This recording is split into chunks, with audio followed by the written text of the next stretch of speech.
75%, mais de 75%, 75,8% desses casos foram cometidos contra menores de 14 anos. E com relação aos abusos sexuais cometidos contra crianças de 0 a 13 anos, 64% dos casos foram cometidos por parentes dessas vítimas. Olha que assustador. O 12º Departamento de Polícia de Ipatinga divulgou nesta quarta-feira dados sobre crimes de estupro e estupro de vulnerável na região entre 2020 e 2024. As estatísticas reveladas durante o Maio Laranja, mês de conscientização e combate a abuso e exploração sexual de crianças e adolescentes, mostram um aumento significativo nos casos registrados na cidade de Ipatinga. Segundo o delegado-chefe do departamento... Caos! Olá, Marroque aqui. Espero que vocês estejam bem, porque, sinceramente, eu não tô muito bem, não.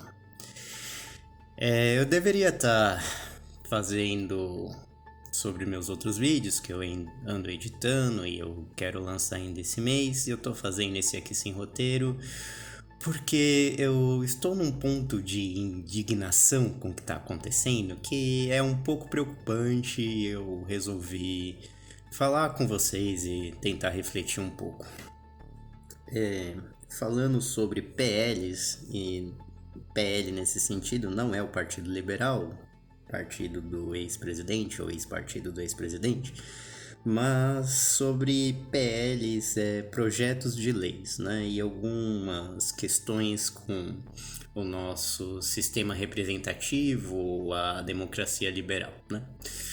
Vamos ver como a gente chegou nesse ponto e por que isso me preocupa tanto. Eu vou me centrar aqui um pouco na PL 1904, que eu já sou desmonetizado mesmo, então eu vou falar que é a PL do estupro.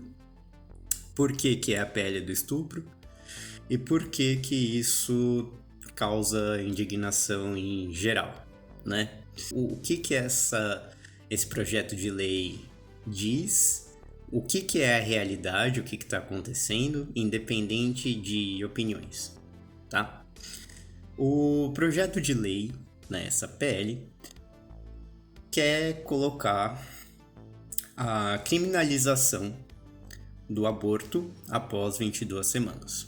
Ou seja, após uns 5 meses, mais ou menos, de constatado uma gravidez, a Anatólia, acho que é a Anatólia fetal, eu não vou saber o nome agora, médico, eu vou colocar aqui na tela, que é um procedimento dito seguro pela Organização Mundial de Saúde. Nesses casos, não vai mais poder ser feita, né? Lembrando que desde 1940 a lei prevê o aborto legal em apenas 3 casos, tá? Estupro, acefalia, né, que é quando o feto não desenvolve cérebro, ou seja, praticamente natimorto, e em risco, quando coloca a vida da gestante em risco, né, em risco de morte. Tecnicamente, esta PL derruba essas três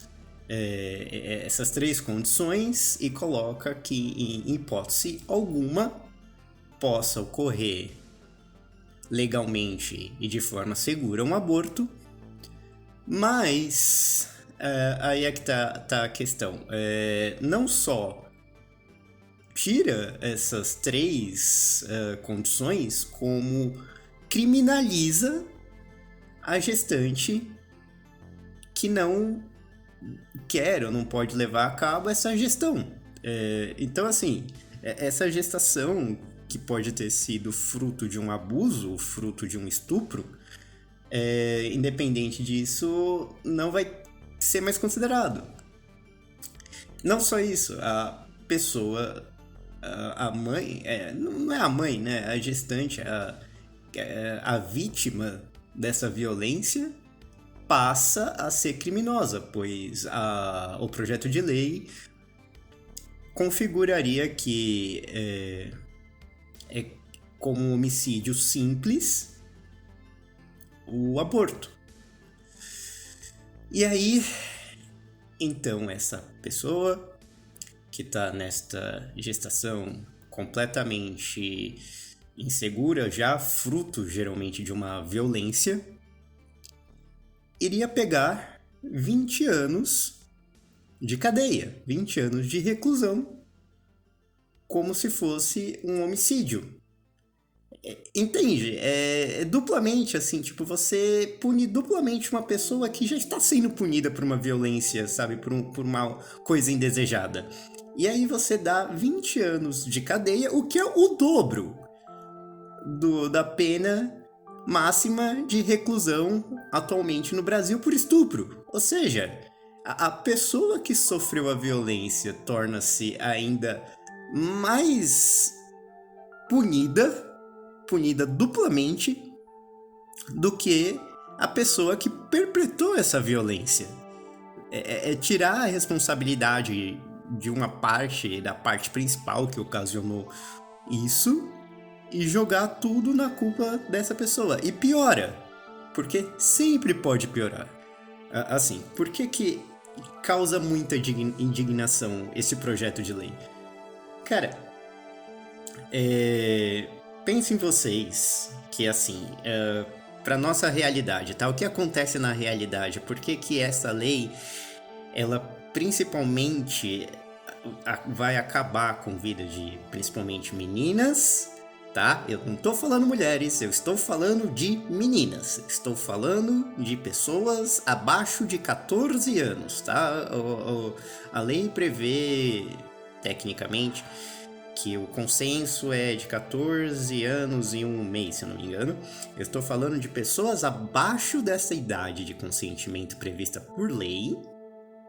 Estou falando de meninas da puberdade, assim, por pré-adolescentes, geralmente negras, pobres, e que são estupradas por parentes ou por pessoas próximas da família.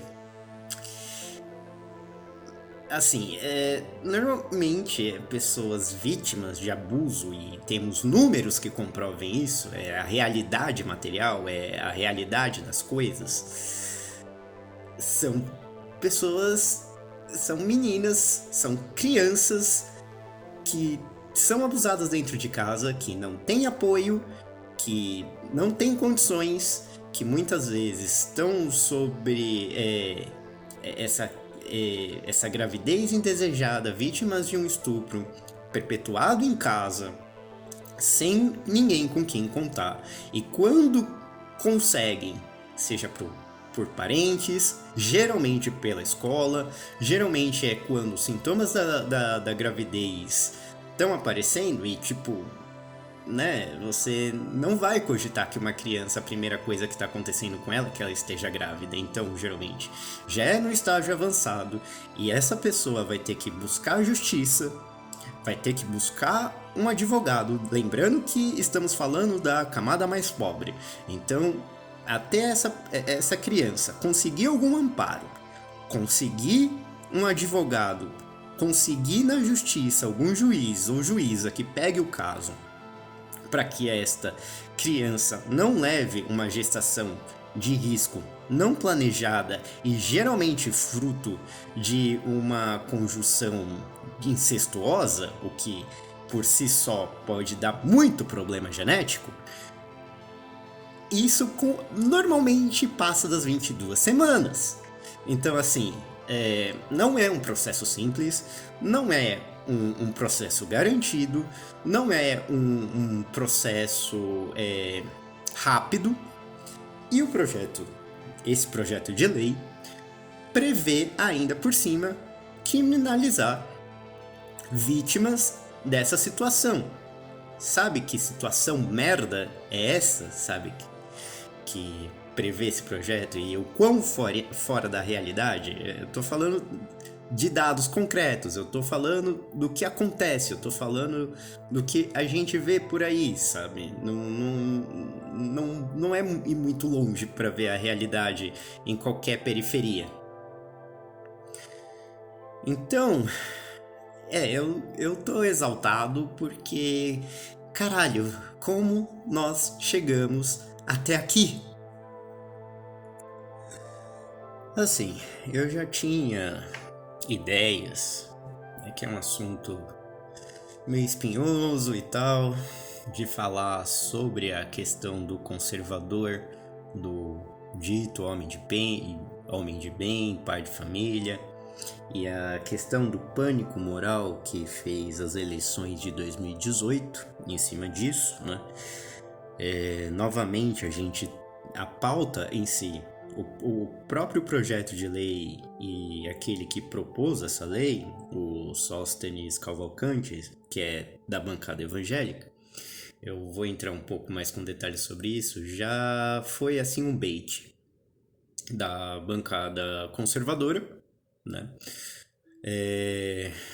para a esquerda. Eu volto nisso daqui a pouco, mas a questão eu já tinha planos de falar tanto com algumas experiências pessoais quanto verificar alguns números, né, da realidade aferível do que a gente tem de registro, como este homem de bem, este homem de família conservador, ao ser contra a educação sexual, né, de que adolescentes não tenham conhecimento sobre si, sobre o corpo e o funcionamento reprodutivo, geralmente são as mesmas pessoas que abusam, porque a gente sabe que a maior parte dos abusos e dos estupros são contra menores de idade, feitos por parentes, pessoas próximas, pais, tios, avós, são pessoas dentro de casa. A quem interessa que essas crianças, pré-adolescentes e adolescentes não tenham conhecimento e não tenham condições de denunciar os abusadores. Tem uma relação muito próxima entre essas duas coisas, né? Não é ao acaso que isso se estabelece. O pânico moral que se estabeleceu, vem se estabelecendo, mas ficou muito forte nas eleições de 2018 e continua sendo perpetrado, diz muita coisa. E olha só, que coincidência, kkk, esse projeto de lei vem justamente quando tá vindo à tona o número de pastores que têm abusados de criança, quem diria, não é mesmo? Kkk, coincidência, só que não, eu não acredito em coincidência, sei lá, salutar, né, que venham projetos de lei avançando na Câmara a caráter de urgência, né? Vamos voltar em criminalizar vítimas de abuso e criminalizar já as poucas exceções que tem para ocorrer o aborto seguro. Até porque com a vítima correndo o risco de ser punida em dobro, não vai valer a pena denunciar o líder religioso que fez isso, não é mesmo? Um caráter de urgência na Câmara, enquanto a gente tá passando aí por catástrofes climáticas, enquanto ainda tem gente sem lar no Rio Grande do Sul. Assim, né? Não temos coisas mais importantes para tratar. Com certeza não. Isto, elevar o pânico moral é sempre uma coisa muito mais importante de ser votada do que garantir a vida de quem está passando por N situações no Brasil, né? Estamos aí ainda em segurança alimentar, mas foda-se, né? Que o povo esteja morrendo de fome. Vamos dar um jeito de estuprador ser menos impune do que quem é estuprado, com certeza. Assim, muito urgente. Então, é repugnante, mas assim, é uma coisa... É irreal. Chega a ser irreal. E... Meu... Já foi colocado... Eu não cheguei a ver, mas estava vendo... Comentando por aí que... O próprio senador que colocou esse projeto de lei soltou no Twitter, né, vendo a repercussão negativa, e disse: ah, não, é bait, fica tranquilo aí, é só projeto de poder, tamo fazendo isso aí pra testar o Lula. Tá, eu não consigo ter uma reação sobre isso, sabe? Basicamente, o que eles queriam é: vamos jogar esse absurdo aqui, vamos jogar esse bait aqui, porque a gente aumenta a polarização política, que vai ser benéfico para nossas agendas. Então, a esquerda, essa maldita esquerda do oba-oba, vai sair por aí pró-aborto e não sei o que. E com certeza isso vai gerar indignação, né, no eleitorado religioso, e a gente vai conseguir criar essa cisão, porque afinal de contas, 2024, a gente tá em ano eleitoral, então a gente vai conseguir algo pro nosso campo, né? Vai criar uma cisão maior entre a representação da direita e da esquerda. Só que isso não é uma questão apenas de campos políticos, sabe? É uma questão que... Mano... é surreal, sabe? Tipo, eles jogaram isso como se fosse um bait, sem esperar que as pessoas tivessem um mínimo de... um mínimo, assim, sabe? Eu acho que essa forma que, assim, eles não previam que o próprio eleitorado ia ficar, tipo, abismado com essa ideia. Assim, tipo... Como eu falei, a realidade se impõe. E a realidade é que o número de adolescentes grávidas e o número de estupros no Brasil cresceu desde a época da pandemia, e que muita gente conhece ou tem alguém próximo que passou por uma situação merda dessa. Então, independente aqui do campo político, é óbvio, ou deveria ser, que não tem como endossar isso. Não tem. Humanamente, sabe? Então, meus amigos, minhas amigas, meus amigos, tudo entre meios, sabe? É cansativo. Mas fora esta aberração que ganhou os holofotes, eu participo muito, não muito, mas uma das coisas que eu tento participar, que eu tenho algum engajamento, é com cyberativismo, né?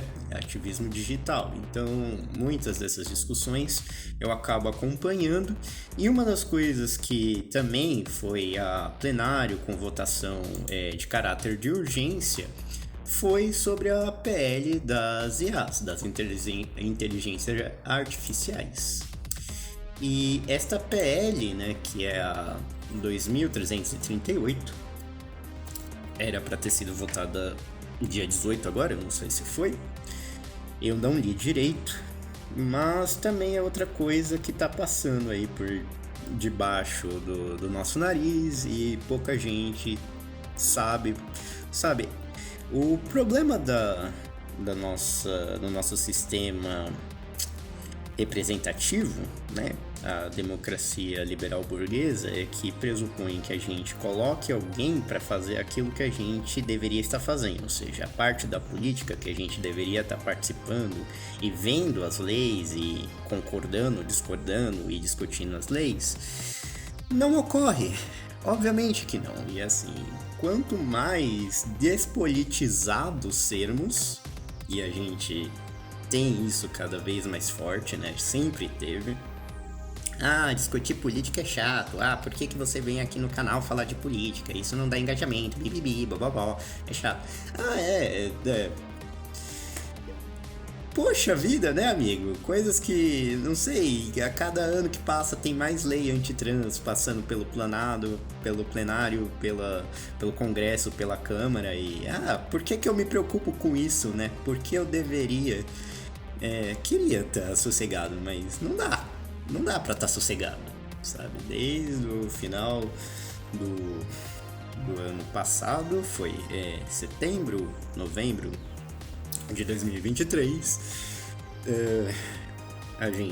eu que sou LGBT, tenho que brigar para não vetarem o casamento homoafetivo. Sabe, as leis não são garantidas. A gente tem as leis como garantidas, mas elas não são. A gente tem que estar sempre em cima. E os projetos de lei estão passando aí e ninguém fala deles. É assim, ninguém consulta o público sobre isso. E mesmo, por volta de 80% da última vez que eu vi de ter sido desaprovado a PL 1902, que é essa PL sobre o aborto, sabe, foda-se.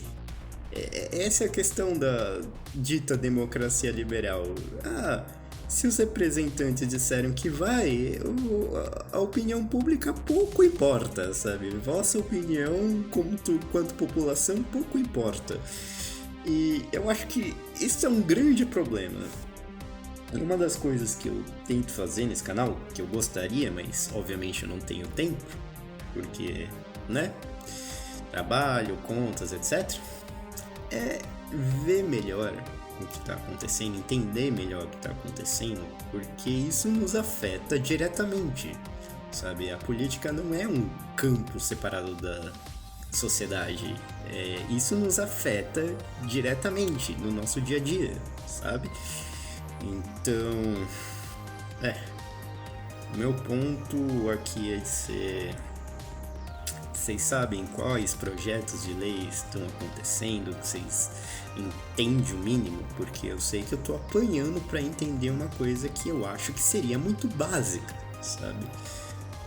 A gente fala de democracia, mas a gente entende o que é um processo democrático, a gente se coloca dentro desse processo democrático, sabe? Não como consumidor, mas como cidadão. Fica aí o questionamento. Do mais, esse não era o vídeo que eu tava planejando soltar depois de 2 meses, mas eu precisava desabafar, precisava soltar isso. Espero que vocês se hidratem aqui em São Paulo, né? Quinta-feira entre o inverno, solstício de inverno, e o tempo tende a ficar mais seco, então, por favor, se hidratem, se cuidem e até mais.